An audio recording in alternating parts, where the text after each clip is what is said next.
Welcome to a new episode of our weekly web series, Science in Context. Today, Katherine Davis joins us from Zimbabwe to talk about a recent study on HIV and hypertension. Katherine, why did you look at this relationship specifically? So hypertension is also known as high blood pressure, and it's the leading modifiable cause of death globally, causing approximately 7 million deaths annually. However, we really know very little about the relationship between HIV and hypertension. As access to HIV treatment increases, people living with HIV are surviving for longer. We don't know much about how they might age, and specifically how the burden of non-communicable diseases, including high blood pressure, that they experience might change over time.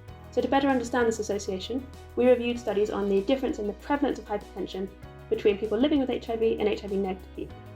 And overall, we found that globally, the prevalence of hypertension is lower for people living with HIV than HIV-negative people. And we also saw this was the case when we looked specifically at Africa or at Asia. And when we looked at North America, we saw the burden of hypertension was higher for people living with HIV than for HIV-negative people.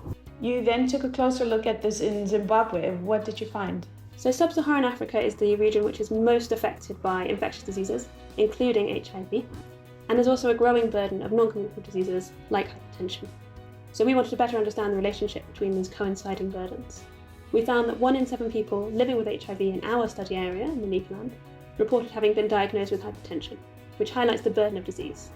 We didn't find an association between HIV status and hypertension, or between having taken HIV treatment, if you're a person living with HIV, and having hypertension. Can you explain why these findings are important? So these results show that it's important to tailor hypertension prevention and care to the local context, optimising integration of health services for HIV and hypertension in the worst affected regions. However, the results of our study also suggest that in Zimbabwe it might be valuable to focus on managing other risk factors for hypertension, such as diet and exercise, across the population, including both HIV-negative people and HIV-positive people. This would fit with steps being taken to reorient Zimbabwe's health system towards non-communicable disease control and management.